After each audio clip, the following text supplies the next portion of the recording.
Hey, fourth grade art friends, it's Mrs. Herbay. Welcome to another exciting week of fourth grade art. This week we are going to finish up our wishes for the world, where we are going to be exploring both positive and negative space. So this is my finished example, but right here I have, you can kind of see, this was the example I was working on last week, and my wish for the world was heal. So I have the word Heal here, okay? And the last thing that we're going to do is I have a sort of a sheet of symbols that I've put together for you, and it's attached on the Canvas page. You don't have to print it out, but you can just even look at it for a reference. And what we're going to do is we're going to think of a symbol to go with our wish for the world, so that we can also see more of the background that we created with the tissue paper. So in the example of love, hearts was an appropriate symbol, okay? In the example of heal, hearts is also works. Another symbol that could work is sort of like a starburst shape. So what I've done is I printed out, or I've put together these symbols for you. There's a peace symbol, and then there's all these just sort of various different versions of hearts or kind of bursts that look kind of cool that you could associate with your word. If we just kind of go down here, some of the symbols that could go with, like, care and kind. Hearts kind of go with those. Grow could even just be a leaf shape. I'm trying to think. Nice could be a heart. Save, again, could be a heart. Peace. We don't have peace, but we have here hope. And we could even have like a peace sign there. Safe could have a peace sign. Rise could have a peace sign. So think about, depending on which word you used, think about what symbol you might like to also incorporate in with your word, okay? So how this is going to work is, what I would do next is, after you have your words drawn, let's grab a black Sharpie or a black permanent marker, and I'm going to show you the next step before we add our symbols.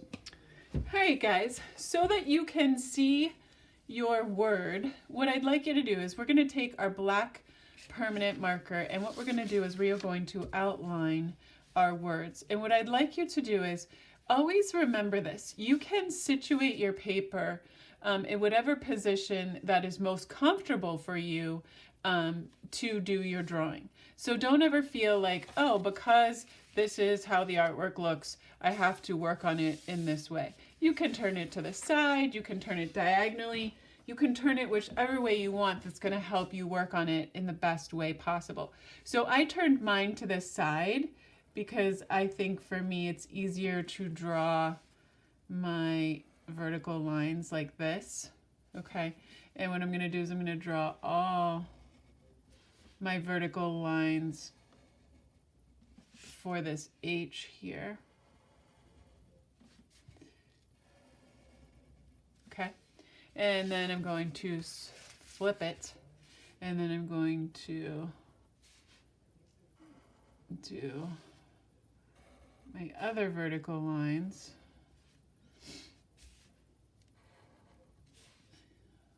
On the edges. Okay, and then I'm going to finish off by doing the sides of the letter H.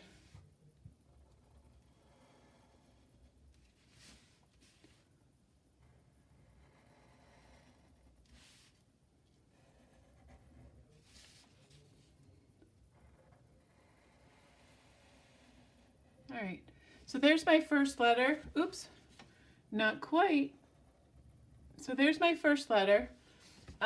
And you go ahead, do your first letter, and then do your second, third and fourth letters. Once we get them outlined, then we'll go on to the second step.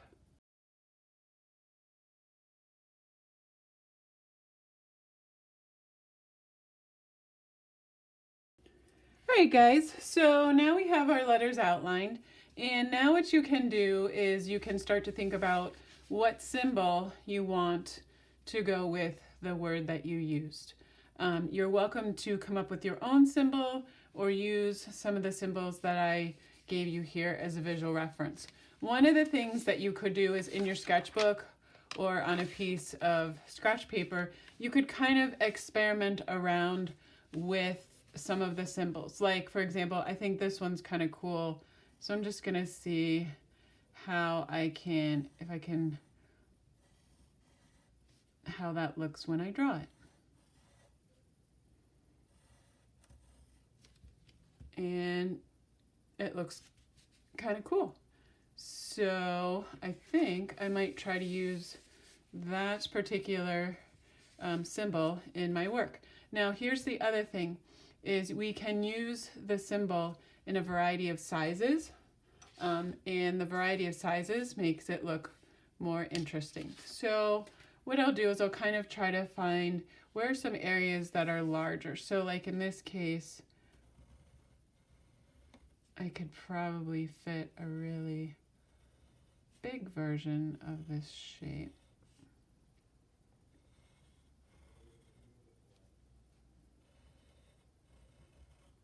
That. Here I can put a really big one.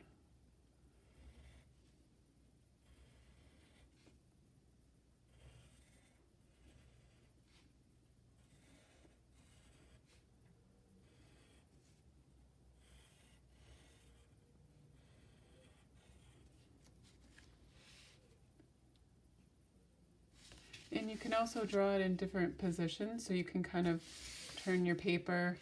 Like for example, maybe I want to draw it here in this way, so I'm going to turn my paper.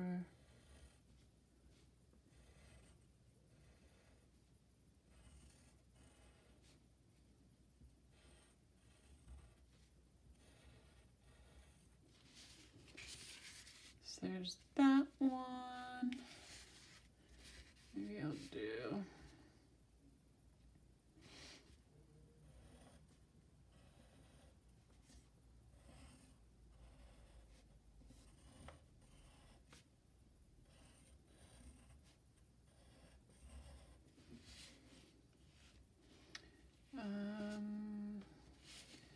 Here maybe a little smaller one.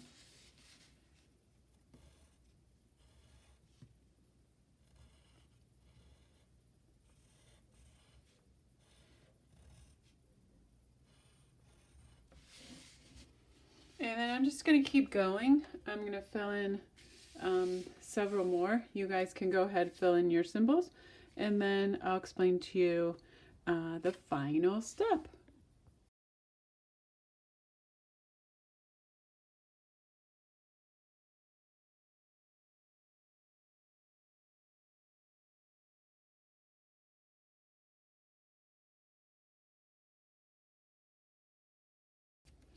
All right, so I think I have filled in my space with all of the symbols that I wanted to draw.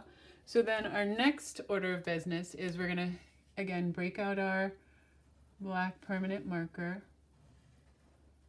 And what we're gonna do is we're going to carefully outline all of the symbols that we drew. So I'm just going to carefully outline all of these symbols, and then I'll show you what the final step is. So go ahead, and you guys then now go ahead and outline all of your the symbols you drew as well.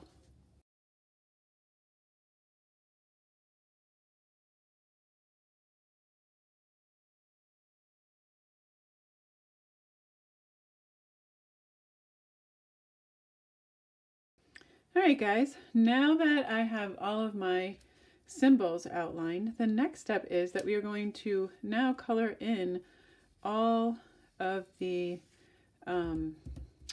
negative space. And the negative space is a space that occupies the area around all of our letters. So what we're going to do is we'll take a black permanent marker, and I have my Sharpie here, and what I'm going to do is I'm just going to carefully start to color all of this area black. And here's a tip. You want to kind of take your time. You don't want to have your marker going in big, bold, fast strokes. You want to kind of have it be going in smaller, it's kind of smaller strokes. What I like to do is sometimes outline around some of the areas where I'm coloring, kind of like this, and then I'm able to fill it in a little bit quicker. Okay, and this is going to take a little bit of time, so if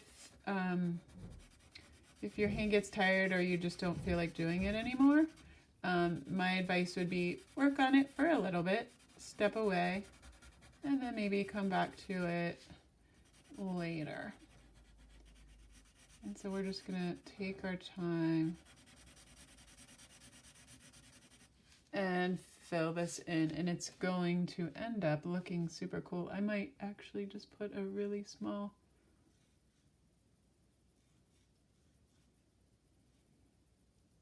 one right in there just for fun. See how that looks.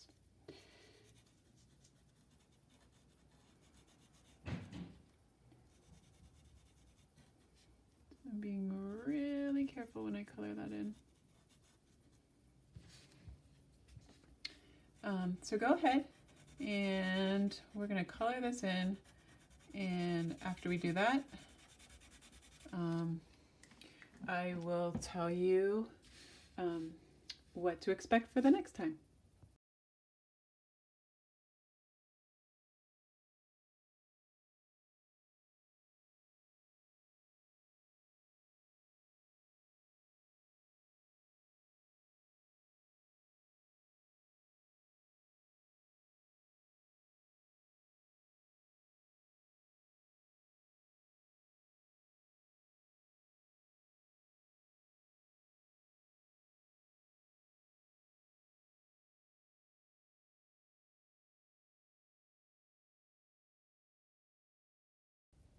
All right, guys, you can see how cool this is turning out. I have started to, I was able to color in half of my design. And this is about all I want you guys to work on for this week, because it's a lot to outline your letters, draw your symbols, and then fill this in. And if you were at school, we probably wouldn't finish this in one art period. So it doesn't matter how you want to work on half of this. You might color half top and bottom. You may color half diagonally, however it is, but you don't have to finish coloring in your background this week. You only have to do part of it, and then next week we'll do the other part. There was one other thing that I wanted to kind of talk to you guys about, and that was, and I realized it as I was working on filling in my background, and that was possibly how you may have no trouble if you choose to do the peace sign, you may have no trouble doing it. But for those of you who are like, I really want to use the peace sign, but it seems complicated, I just wanted to give you a quick and easy strategy for it. So all you need to do is, if you decide to do the peace sign, all you need to do is draw circles. And don't worry if they're not exactly perfectly round. Do the best that you can.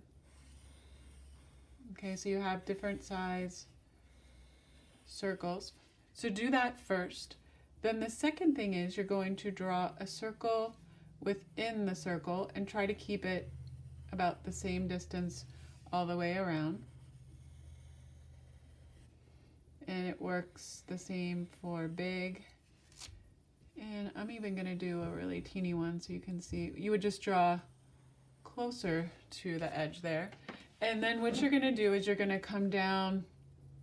If you look here, this comes down just maybe a little more than halfway. So you're going to draw a vertical line, then you're going to draw another one parallel to it, and then you're going to come diagonal, diagonal, okay?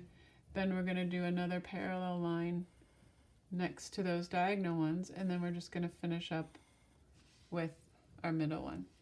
So it works the same on smaller ones. You're just going to go down, then we're going to go diagonal, diagonal, and then just like that.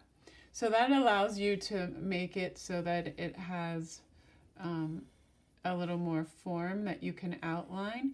And then what you can do is, after you have this drawn, so let's say you were drawing these on your background, then what you can do with your Sharpie is you can then just outline the negative space. So you can outline this little shape here, this shape here, that shape there, that shape there. And then for the final outline, you would outline around the outside of your circle. And then you would go ahead and fill in here, fill in here, fill in here, and fill in there. And then these little lines here where these meet, you can erase those later. Okay, so that's a peace sign. Real quick 101. Again, if you guys have any questions or need some help, please feel free to come to our meet on Monday. And I hope you guys stay warm and have fun in the snow if we get some snow. And have a great week.